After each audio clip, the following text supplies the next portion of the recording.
versículo 9 desta oração que Jesus nos ensinou.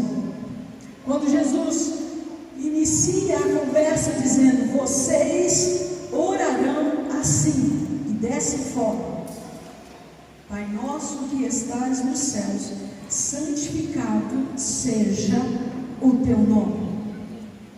Gostaria de conversar um pouco sobre o entendimento do versículo 9 para nosso aprendizado nesta noite. Eu trago aqui a imagem de um pai com um filho, poderia ser o pai com uma filha, enfim, e tem aqui a ideia de tem uma bola aqui, né? E hoje em dia está tão eclético, né, que as meninas também gostam de correr atrás de uma bola. Mas o que é interessante nessa imagem é essa conexão que existe entre o pai e o filho, entre o pai e aquele que é de si mesmo, aquele que é do seu coração, aquele que é da sua herança, tanto filho quanto filha. Portanto, Mateus capítulo 6, versículo 9 diz exatamente isso: Pai nosso que estás nos céus, santificado seja o teu nome. Na oração do Pai Nosso, nós encontramos aqui um padrão do caráter de Cristo Jesus. E entendemos que quando Deus quis que nós soubéssemos como Ele é, Ele escolheu enfatizar o seu caráter na oração do Pai Nosso. E eu gostaria de salientar aqui pelo menos 3 dessas características de Deus na oração do Pai Nosso. A primeira característica é Deus, o nosso Pai, é soberano e santo. E essas 3 características, Deus como Pai, soberano e santo, a gente vai conversar um pouquinho agora, nesse tempo em que nós olhamos para esse texto de Mateus capítulo 6, o versículo 9. Aqui o Senhor Deus está trazendo um padrão incrível para nossa família, para os pais no dia de hoje. E esse padrão, ele é moldado ao caráter do próprio Deus. Deus é um Pai que nunca nos decepciona, mesmo que os nossos pais aqui na terra tenham nos decepcionado e às vezes tenham deixado a gente no vácuo, né? Mas ainda assim podemos encontrar em Deus aquele que representa um Pai perfeito. Talvez a sua experiência com a figura paterna aqui da terra não tenha sido uma experiência muito agradável. Talvez quando a gente lembra dessa conexão pai e filho, talvez você diga: olha, não aconteceu comigo, eu não vivenciei isso, eu não tenho boas lembranças. No entanto, o que o Senhor quer nos propor é uma oportunidade de ressignificar as nossas conexões afetivas e de dar a cada um de nós a oportunidade de reviver de maneira intensa um verdadeiro amor paternal. Na oração do Pai Nosso, o Senhor Deus se revela a nós e Ele fala de uma maneira extraordinária quem Ele é e como Ele quer ser conosco. Por isso, eu gostaria que hoje nós pensássemos pelo menos em 4 dessas dimensões. Primeiro, Deus é Pai. Tratarmos aqui de paternidade. Depois, entender que Deus, Ele é nosso Pai. Ele não é só um Pai, mas Ele é meu Pai, Ele é o seu Pai, Ele é o nosso Pai, dando a nós aqui a ideia de comunidade. Depois, em terceiro lugar, a ideia de que Deus é o Pai nosso que está nos céus, isto é, soberania. Ele é soberano. E se Deus é soberano, nós podemos crer e confiar que Ele fará nas nossas vidas o seu melhor.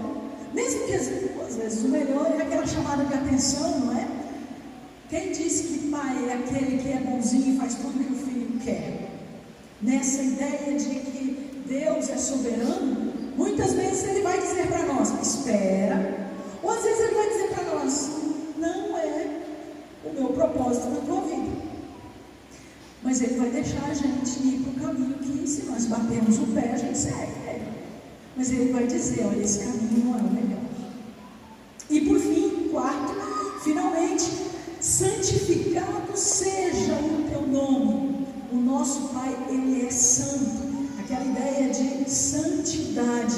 Mas a santidade não naquele entendimento de que Ele é tão santo que eu não posso me aproximar dele. Não. A ideia de santidade é separado de tudo aquilo que é mundano. Tudo aquilo que não se conecta com aquilo que é de Deus, que é sagrado, então não tem nada a ver com Deus. Por isso que às vezes fica muito fácil a gente saber distinguir aquilo que é de Deus e o que não é de Deus. Então nessas 4 dimensões nós vamos olhar para o texto de Mateus, capítulo 6, versículo 9. Essa primeira parte nós vamos estar então refletindo sobre Deus que é Pai da eternidade. Deus que é Pai, dando a ideia de que Ele é eterno. Você já ouviu uma frase que diz que todos são filhos de Deus? Quantos aqui já ouviram essa frase? Ó, viu? Muito bem. Obrigado, podem baixar. Acontece que na palavra de Deus, essa frase, ela é falsa. Porque nem todos são filhos de Deus. Vamos olhar aqui alguns versículos. Por exemplo, leiam comigo João capítulo 1, versículo 12. Vamos ler juntos? Contudo, os que receberam, aos que creram em seu nome, deu-lhes se tornarem filhos de Deus. Mais uma vez. Contudo, aos que receberam, aos que creram em seu nome, deu-lhes o direito de se tornarem filhos de Deus. Isso. E aqui tem uma característica muito peculiar. Significa dizer que a humanidade, ou todos, são criaturas de Deus, mas filho só aquele que é nascido de Cristo Jesus. Quando a gente olha para João capítulo 3, versículo 16, no texto diz que aqueles que creram, esses então recebem o poder da salvação, esses têm a vida eterna. Deus amou o mundo, e Ele amou de tal maneira que deu o seu Filho unigênito. Agora Ele continua, para que todo o que nele crê, não, mas tenha a vida eterna. Isto é, da criação que acabou se desviando, porque foi isso, Deus não nos criou para nos desviarmos dele, mas como Deus é aquele Pai que permite a gente quebrar a cabeça, bater a cabeça no muro, ou a gente dizer, eu vou fazer, não vou nem querer saber sua opinião, não é isso? Então, Ele diz, olha, tudo bem, agora quando você voltar, aqui vai ser diferente. Antes eu criei um jardim para nós vivermos juntos, e eu não queria que você se afastasse de mim, mas você se afastou. Isto é, nós pecamos, nós nos afastamos, e o salário do pecado é a morte.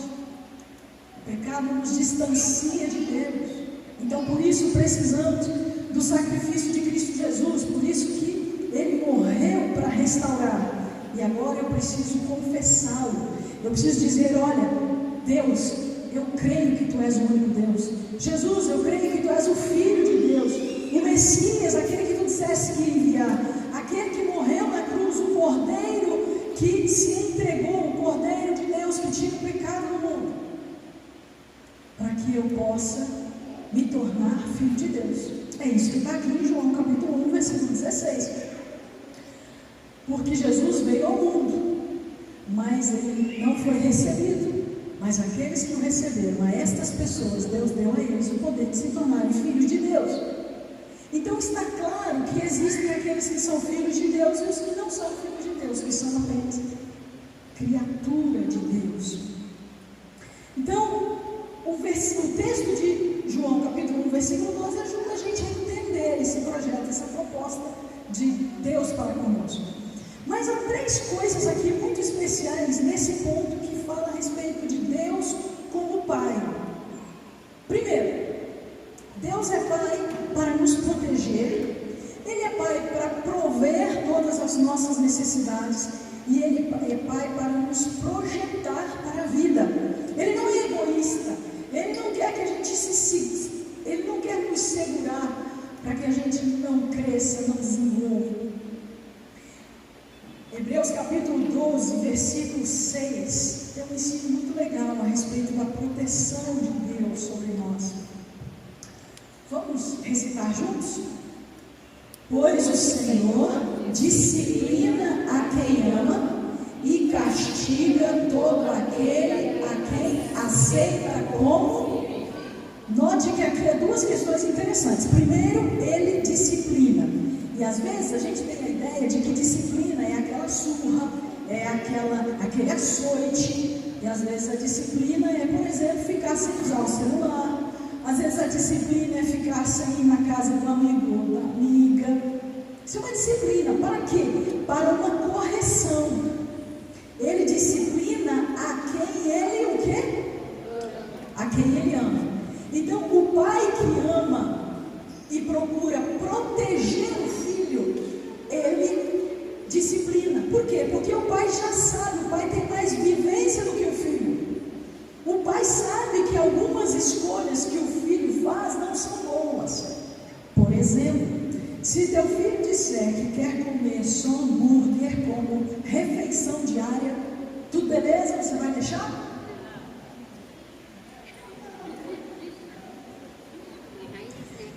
Se o teu filho disser, não, eu não quero comer arroz e feijão, eu só quero comer bife e batata frita, legal? Você vai deixar?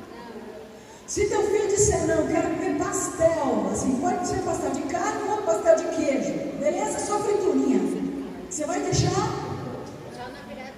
O pai que protege é aquele que diz, olha, se você não comer uma beterraba, uma berinjela, uma verdurinha, um leguminho, seja lá o que for, você não vai comer o chocolate, não vai fazer o passeio, não vai nem comer aquele hambúrguer lá naquele lugar especial que você quer ir. Porque ele sabe que o filho precisa de proteínas, de vitaminas no seu organismo. O filho quer passar a noite maratonando, ou no celular, o tempo todo, ou na televisão. O pai que é legal e camarada vai deixar, correto? O filho passar a noite toda ali na televisão ou no celular, beleza? Tranquilo?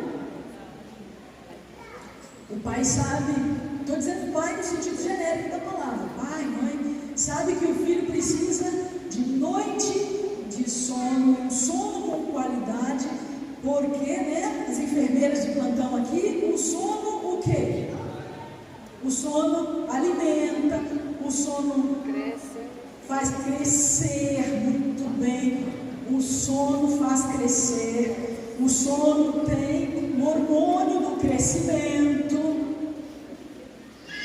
o sono recupera as energias. Então o pai que protege o filho vai fazer o controle também na hora do sono.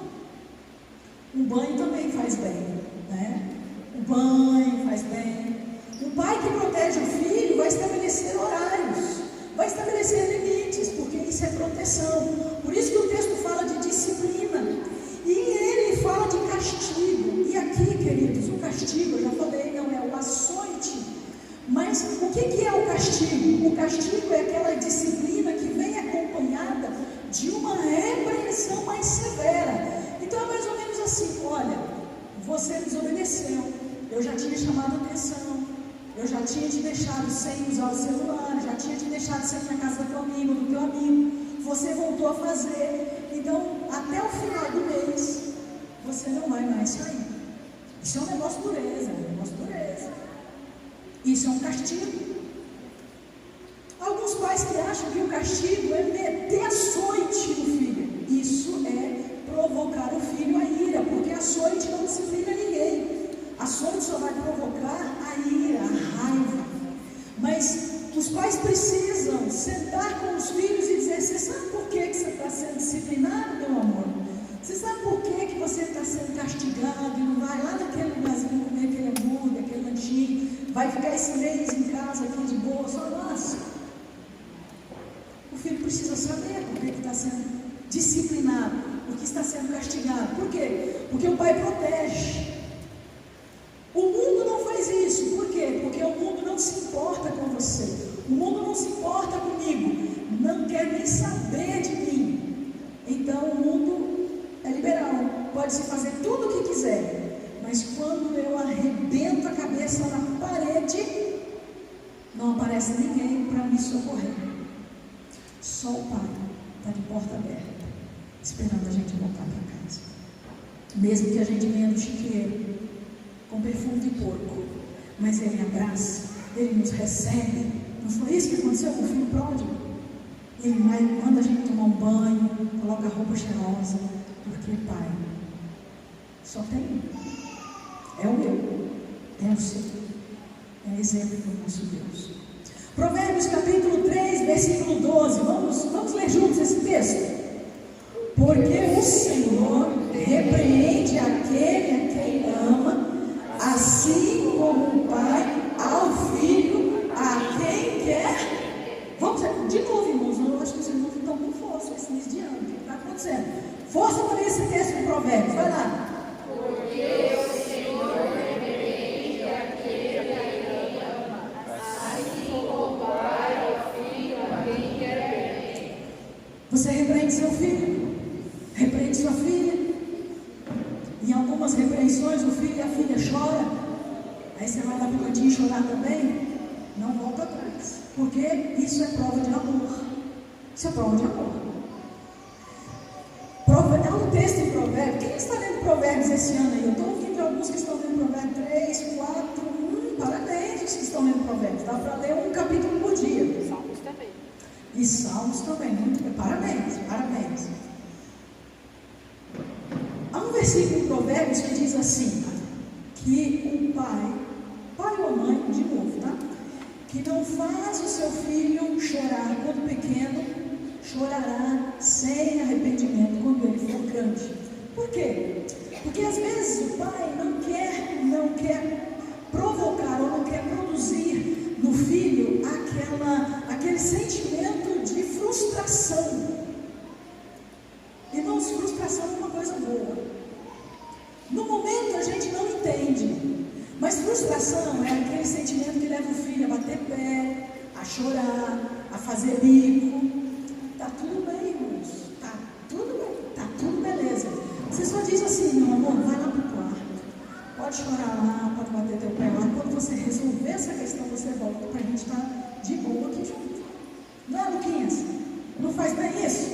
Olha aí que coisa boa. Isso, faz muito bem. Depois a gente vem aqui cantar a tua palavra e é uma maravilha, e a gente vai crescendo, né? Amando Jesus, não é assim, Lucas? Mas na hora que vem aquela repreensão, não é bom não é verdade? Não é nada bom. Mas, se nós pais não cedermos e fizermos como Deus a nós, a mim e a você, no final vai dar tudo certo. Não se preocupe não. Não se preocupe. Você não vai perder sua filha, seu filho, se você repreender porque você ama. E a repreensão sempre é aquela conversa ali ao pé do ouvido. Não precisa ser na frente dos amigos, na frente de ninguém. É você e teu filho e tua filha. E diz, olha, eu não vou voltar atrás. E a próxima vez que você fizer isso de novo, vai acontecer outra vez. Até você aprender. Porque eu te amo. Eu te amo. Há um terceiro versículo aqui no texto de Provérbios, capítulo 13, versículo 24. Vamos ler junto comigo, vamos lá. O que não faz uso da vara, odeia seu filho, mas o que a ama, desde cedo, o castigo. O que o ama, desde cedo, o castigo. A ideia aqui da vara não é aquele instrumento que... A vara, a proposta aqui é da correção, que no coração daquela criança surge o mesmo efeito de uma surra. É aquele choro doído, você nem encostou no teu filho, mas aquele tendão foi tão firme que o teu filho, a tua filha chora como se tivesse sido açoitado. É esse efeito aqui. Porque às vezes você dá uma surra e o filho diz assim, nem doeu.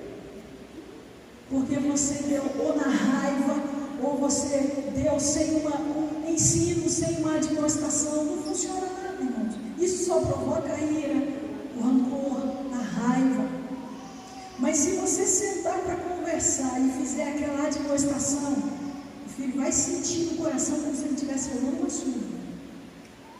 Porque você está sendo firme e você está dizendo, eu te amo, porque eu te amo, então eu estou dizendo não. Ou então é um sim que faz parte dessa disciplina. Mas é interessante porque a disciplina de Deus, que é o nosso Pai, para nos proteger, vai criando ao nosso redor um muro de proteção. A disciplina vai proteger o filho quando o filho não estiver com você. A disciplina me protege quando eu estiver em alguma situação difícil e que Deus quer que eu esteja colocando em prática aquilo que Ele me ensinou no momento da correção. Você já viveu um momento de correção diante de Deus e que por conta disso você nunca mais teve aquele comportamento? Eu vivi alguns momentos de disciplina, mas tem 2 momentos de disciplina na minha vida que Deus ministrou que eu nunca mais farei. Um deles é aquele negócio de ser fiador de alguém. Eu fui fiadora sabendo que Deus não concordava. Eu fui fiadora de alguém achando que eu estava ajudando aquela pessoa e eu sabia que Deus não queria que eu fosse. E eu levei uma surra daquela tão forte.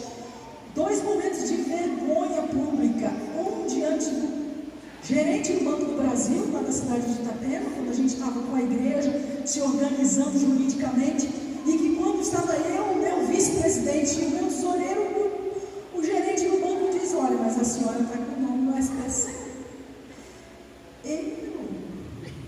Meu Senhor, que vergonha, que vergonha. E aí, foi uma situação para eu resolver aquilo, que eu descobri exatamente o que tinha acontecido, mas como eu tinha desobedecido ao Senhor lá atrás, e eu fui fiadora de alguém, e nunca mais falei com essa pessoa, porque eu mudei de cidade, eu nem estava atento a esse negócio, a pessoa nunca pagou, e essa dívida prescreveu e virou um negócio enorme. E aí então, diante da igreja, eu falei, olha irmãos, aconteceu, Deus foi misericordioso, e os irmãos lá comigo no banco, falaram com o gerente, a gente conseguiu acertar, a igreja foi reconhecida como pessoa jurídica, e eu, naquele momento em diante, eu passei a assumir umas prestações. E um irmão chegou para mim, o meu tesoureiro, e disse, hoje ele já está lá com o Senhor, na glória, e disse, irmãzinha, me chamava de irmãzinha, né? Irmãzinha, nós vamos ajudar a pagar essa conta, irmão. Eu falei, irmão, Otoniel, olha só, eu desobedeci o Senhor, eu não devia ter feito, eu fiz, e hoje eu passei essa vergonha sem tamanho. Então eu vou fazer o seguinte, essa conta eu tenho que pagar, e a partir de hoje, nem um sapato eu compro, mas a prioridade é pagar essa conta. Se faltar um leite e um pão na minha casa, essa ajuda eu vou querer, porque a partir de hoje, eu vou viver para pagar essa conta. Irmãos, 3 anos depois eu chego na frente da igreja e digo, aqui irmãos, está quitado o negócio, está pago o negócio. Agora Senhor, porque eu até comer um hambúrguer, fazer um churrasco. Agora eu estou livre, eu posso comprar um sapato, agora eu posso comprar uma roupa. Enfim, por quê? Porque eu desobedeci ao Senhor. E Ele me repreendeu de uma maneira tão dura, vergonhoso, na frente daquele gerente, na frente do meu vice-presidente e do meu tesoureiro. Mas o aprendizado que Ele tinha me dado lá atrás é que Ele me daria condições de eu pagar até o fim. E eu paguei. E Deus me abençoou. Os irmãos acham que eu faço isso de novo? Nunca mais. Não faço. Aí eu ensino a pessoa a fazer o que agora eu sei fazer. Se eu quero uma coisa, eu vou guardando aquele dinheirinho, guardando, para depois poder comprar. Eu tenho um valor total. Isso que se chama correção de Deus. Essa é a vara de Deus. Eu não posso nem ouvir falar de fiador, porque a surra que eu levei doeu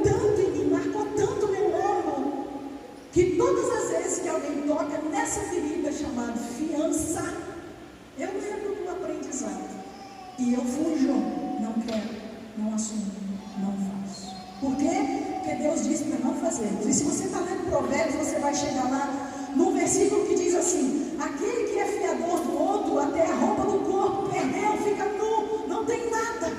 Tudo que tem é do outro. Por quê? Porque deu nome, porque deu a sua vida, deu a sua alma para o outro. E o Senhor Deus diz: sai dessa, não entra nessa, corre dessa, foge disso. Mas, além de Deus, que é o Pai, que é o protetor, Ele também provê todas as coisas. Ele é o nosso provedor. E nessa experiência que eu vivi, Ele me abençoou.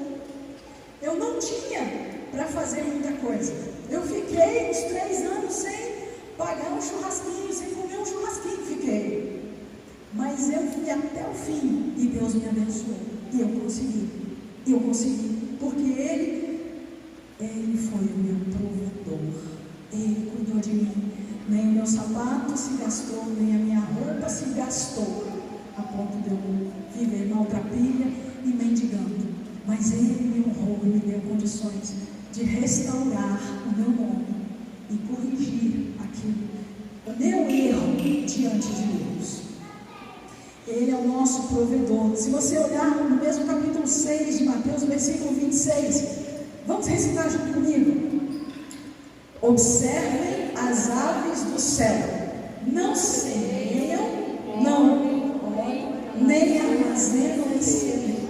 Contudo, o Pai Celestial as alimenta. Não tem vocês muito mais valor do que elas? Amém, querido? Você pode crer nisso, meu irmão, minha irmã? Se Deus cuida assim das aves do céu, se Ele cuida assim do milho do campo, Ele vai cuidar de mim e de você. Então somente obedeça, somente deixe Deus ser o teu provedor. Não procure o sustento com outros recursos que não seja o da provisão de Deus. Leiam junto comigo Provérbios capítulo 19, versículo 14. O que ele aqui nos ensina? Primeiro, o que ele diz? A casa e os bens vêm como? Isso. Então o que significa? Se nós não trabalharmos, até aquilo que a gente recebe como herança, a gente pode meter os pés pelas mãos. Por outro lado, a herança a gente recebe quando? A morte. Hã? A morte. Isso, quando o dono da herança morre. Não é assim? Se o pai ou a mãe quiser gastar tudo, pode? Sim ou não? Sim. Claro que pode. Os donos pode gastar tudo. Então significa dizer que eu, como filho, tenho que granjear a minha herança, granjear os meus próprios recursos. O que significa isso? Aquilo que o teu pai ou a tua mãe viveu na intimidade com Deus, no crescimento espiritual, você tem que granjear. Não adianta teu pai ou a tua mãe terem sido usados por Deus como bênção, porque essa você não recebe como herança. Se você, filho, não ler, não orar, não buscar o Senhor, você não vai receber a espiritualidade dos teus pais como herança. Provérbios capítulo 13, versículo 22, vamos ler juntos? O homem bom olha que coisa legal. Significa dizer que quando nós pensamos nas gerações futuras, nós deixamos herança.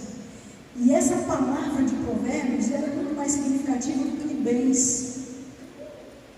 Um bom nome é uma excelente herança. Um relacionamento familiar, uma família que permanece unida, é uma das melhores heranças que nós podemos ter. Então, já vimos duas coisas desse Pai, que é eterno. Ele provê todas as coisas, Ele protege e, por fim, em terceiro lugar, Ele projeta. Aqui a gente está vendo essa imagem, do pai ensinando o filho a lançar flechas. Os filhos são flechas na aljava dos pais. Os filhos são flechas que os pais lançam para que estejam indo abençoar o mundo. Hoje eu ouvi uma experiência de uma jovem que estava noiva de um advogado Ficaram noivos acho que uns 3 anos. E, aliás, no período de namoro, noivado, um total de 3 anos. E quando já estavam falando de casamento, a mãe dela andou por aí, nos lugares aí, recebendo umas profetadas. E uma dessas profetadas é que a filha era dela, e que ela não podia liberar a filha para o casamento, que a filha era uma bênção de Deus na vida dela. E ela fez tanto que a moça terminou o casamento com esse jovem. Porque a mãe tinha o entendimento de que a filha era para ela. A filha hoje perdeu o casamento, a filha está com a mãe e vivendo só com a mãe, sem um relacionamento familiar, que é um sonho dela, ter uma família. Quando nós pais olhamos para os filhos como se eles fossem só nossos, nós não conseguimos olhar para essa imagem e projetar os nossos filhos, nós não preparamos os nossos filhos para constituir família, nós não preparamos os nossos filhos para que eles sejam bênçãos, multiplicando a nossa descendência. Nós não nos preparamos para sermos pais de gerações e temos um entendimento exclusivo, egoísta, e temos os filhos só para nós. O Salmo 127, versículo 4 diz o seguinte, leia comigo: como flechas nas mãos são. De novo, irmãos, eu sei que está calor, mas vamos por força aí, vamos lá. Como flechas nas mãos dos guerreiros são os filhos nascidos na juventude. Amém. Amém, irmãos? Amém. Poxa, está calor, eu acho que os irmãos estão sentindo esse calor, né? O que o texto diz aqui é que é muito mais fácil os filhos que nascem na juventude serem lançados para o futuro do que os filhos que nascem quando a gente já não é tão jovem assim. Eu louvo sempre a Deus pelos meus pais, porque eles me abençoaram quando eu tinha 18 anos de idade a sair de casa. Se eles tivessem tido um entendimento oposto, eles não tinham permitido que eu saísse. E talvez hoje eu não estivesse aqui com os irmãos. Mas eles creram tanto naquilo que eu estava falando em nome de Deus, aquilo que Deus estava me desafiando a fazer, que eles me abençoaram. E quando eu saio de casa com os meus 18 anos, eu não volto mais para morar em casa. E eu achei muito especial o que meus pais fizeram comigo, porque eles foram até o internato onde eu ia morar. Eu ia morar num outro estado. Nós morávamos no interior do Espírito Santo, quase na divisa com Minas. Eles me trouxeram lá para o Rio de Janeiro, para a capital. Me deixaram lá no internato. Minha mãe foi lá dentro do quarto onde eu ia ficar, né? Eu ia ficar num quarto com mais 19. E meu pai foi comigo no banco e disse: olha, daqui para frente é você. Se Deus está te desafiando, Ele vai te direcionar a você cuidar da sua vida financeira também. E eu agradeci muito a Deus aquilo que eles fizeram. E é claro que a gente... Minha mãe escrevia uma carta por semana, né? Meu pai era um pouco mais... não era tão apaixonado como a minha mãe. Ele, pelo menos uma vez por mês, ele mandava uma cartinha. Mas naquele tempo era de carta, né?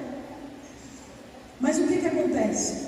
Quando nós temos os filhos como flechas, nós entendemos que eles podem abençoar e transformar a nossa geração numa geração abençoada por Deus. Porque João 20, 21, vamos ler juntos? Novamente, juntos? Novamente Jesus diz: paz seja com vocês. Assim como o Pai me enviou, eu vos envio. Assim como Deus envia Jesus, nós também enviamos os nossos filhos. Portanto, o texto de versículo 9 diz: Pai nosso que estás nos céus, santificado seja o teu nome. Então, primeiro, a ideia de Pai, que é esse Pai eterno, que é protetor, provedor e aquele que nos projeta, Ele nos prepara para irmos adiante, para transbordar em outros, para sermos pontes na vida de outras pessoas. E agora, quando o texto diz Pai Nosso, dá um entendimento de comunidade, família. Não estamos sós, não estamos sozinhos, não estamos desamparados. Aqui nós temos um entendimento da dimensão dessa comunidade, desse grupo familiar que é a igreja, a família, o corpo de Cristo. Pai Nosso, comunidade. Por isso que a gente terminou 2023 juntos e estamos iniciando 2024 juntos. Deus nos desafia a vivermos em comunidade, em proximidade. E uma coisa que eu achei legal, né, quando o Luquinhas chegou, estava aqui, ele veio me abraçar e ele disse: eu estava com saudade, me apertou, né? Por quê? Porque a gente gosta de estar junto, a gente gosta de estar junto. Essa é a comunidade do Senhor. Eu não estou dizendo esta, a IBEB é a comunidade do Senhor, a igreja é a comunidade do Senhor.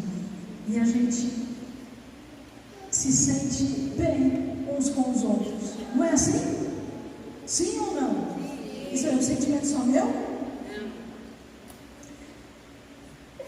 Por fim. Sim. O texto aqui, quando Jesus diz assim: Pai Nosso que estás no céu, santificado seja o teu nome, Ele não está afirmando que Deus, o Pai, está somente no céu, distante de nós. Ele está aqui, Ele está em todo lugar, por causa da sua onipresença. E Ele quer, Ele deseja que ansiamos por viver essa comunidade, vivermos juntos. Terceiro, Deus é o nosso Pai, todo-poderoso, soberania. A ideia de soberania é porque Ele sabe de todas as coisas. É aquilo que você tem com relação aos teus filhos. Os teus filhos não viveram aquilo que você viveu. E você sabe que às vezes aquilo que ele está querendo, ela está querendo, aquilo que ele está planejando, ela está planejando, você sabe que não vai dar certo.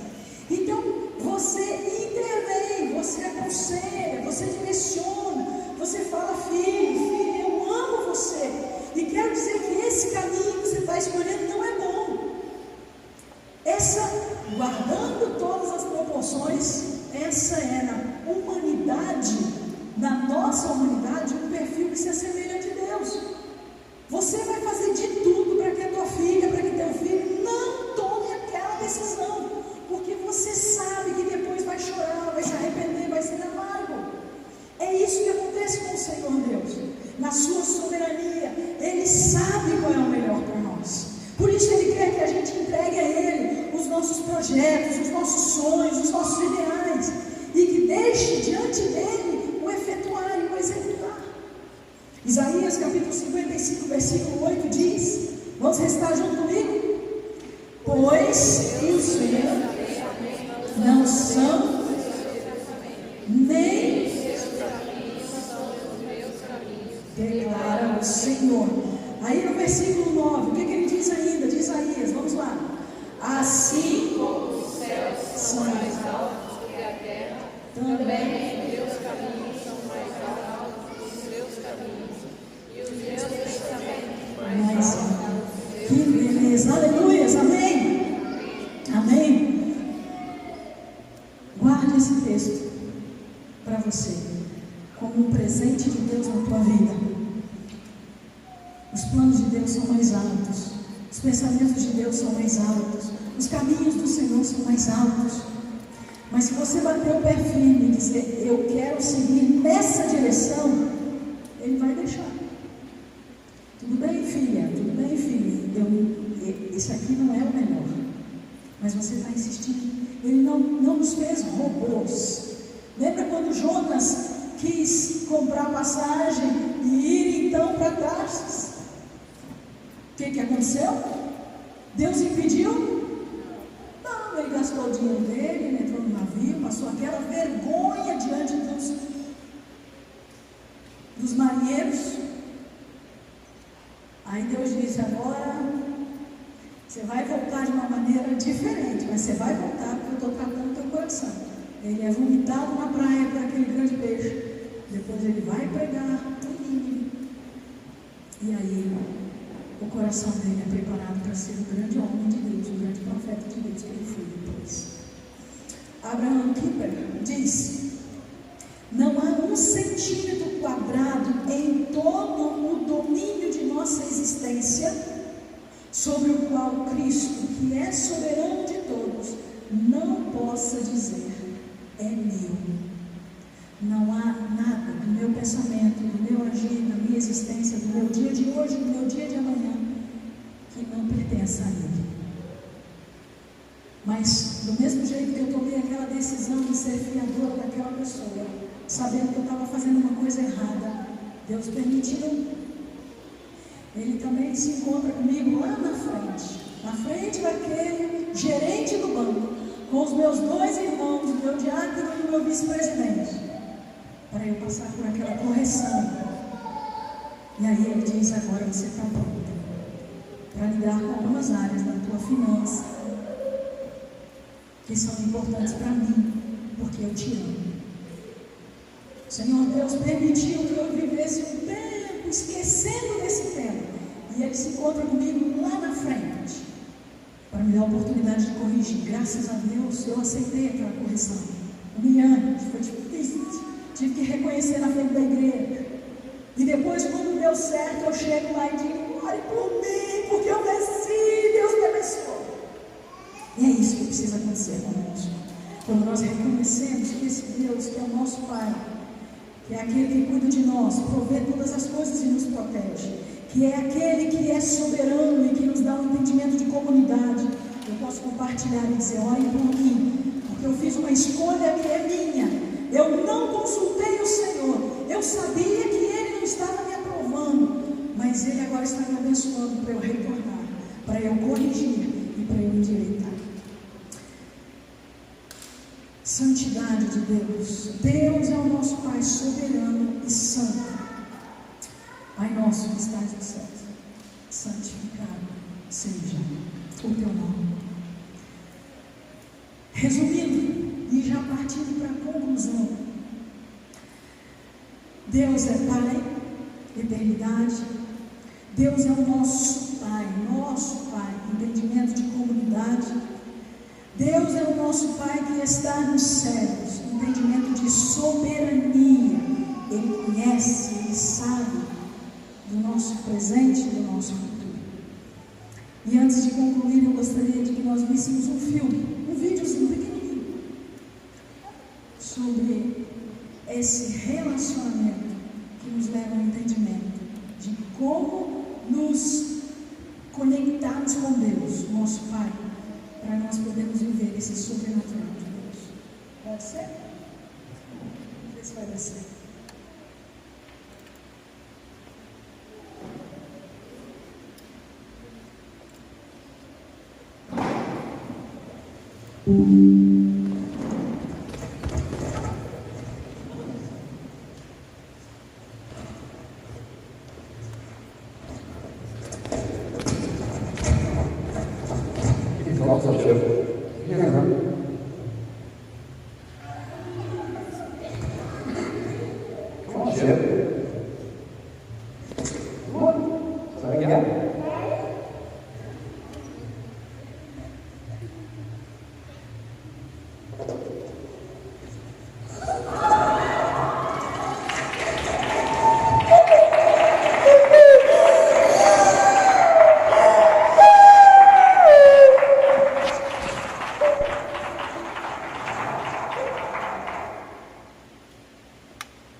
Interessante essa cena, que o pai desse menino era um soldado norte-americano e ele por 3 anos lutou na guerra do Afeganistão.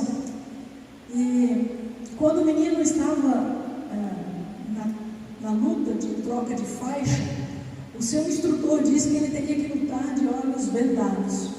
E é claro que a cena aqui está em inglês, mas a hora que o pai começa a falar com ele ainda tenta dar uns 2 golpes e ele diz: né, perguntando em inglês: é você, pai?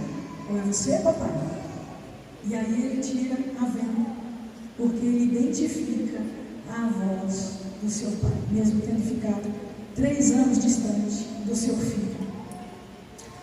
Queridos, esse vídeo nos ensina algumas questões. Primeiro, mesmo que você em algum momento tenha se afastado do seu relacionamento com o Pai Eterno, há uma conexão, há um profundo de você com Ele.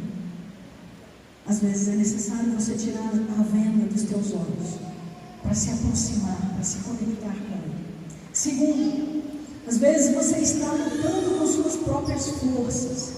E aqui a gente observa, né? A criança pequenininha e o pai, né, de grandão. Esse é o padrão do nosso relacionamento com Deus. Deus é soberano. Ele é sempre muito mais forte. Ele tem como vencer os nossos inimigos. Ele tem como derrotar todos aqueles que se levantam contra nós. Creia nisso. Terceiro, não permita que qualquer outra voz do mundo ofusque, apague a lembrança que você tenha da voz do Pai Eterno. Nada, nenhum lugar, nenhum caminho é melhor do que estar na presença do Pai. Se você terminou o ano de 2023 distante do Pai, sem ter aquele tempo de conexão, sem ter o seu momento devocional, sem ter o seu tempo de oração, de leitura bíblica, talvez é necessário tirar as vendas dos teus olhos e se conectar com o Pai, esse Pai que é nosso, para que juntos em comunidade nós possamos aprender a viver na dependência dele. Deus que é Pai, eternidade. Deus que é nosso Pai, entendimento de comunidade. Deus que é nosso Pai, aquele que está nos céus, dando entendimento de soberania. Ele sabe, Ele conhece todas as coisas. E este Pai que está nos céus é santificado em nós, por causa do seu nome. Amém? Feche os seus olhos, abaixe a sua cabeça. Eu não sei como é o relacionamento que você tem com Deus. E não tem que ser igual a de A ou de B. Às vezes você diz: eu quero me relacionar com Deus igual fulano ou Beltrano. Eu quero orar e falar com Deus igual Beltrano e Cicrano. Não. É você. É você e o teu Pai. Você e o Senhor. Você e Deus. Então, se aproxime dele. E faça como um desafio para 2024. O propósito de você estar junto com o teu Pai, de estar mais conectado com o teu Pai, para que Ele possa te ensinar como você vai viver esse 2024 de uma forma feliz, abençoada, protegida por Ele, sabendo que Ele vai prover todas as coisas da sua vida. Senhor, Pai nosso que estás nos céus, ouvimos, ó Deus, a Tua palavra e fomos cheios através do Teu Espírito que se manifesta a nós, dando-nos o entendimento da Tua verdade, da Tua palavra. Venha sobre nós, ó Pai, dá-nos o discernimento de como vivermos esse ano de 2024 na Tua presença. Mude o nosso padrão para o Teu padrão. Não nos deixes desviarmos do Senhor, mas passamos a viver na Tua presença, honrando o Teu nome e Te glorificando, por onde andarmos, como vivermos, como andarmos, hoje e sempre, em nome de Jesus. Amém? Vamos ficar em pé, vamos celebrar o Senhor, vamos adorar o Senhor.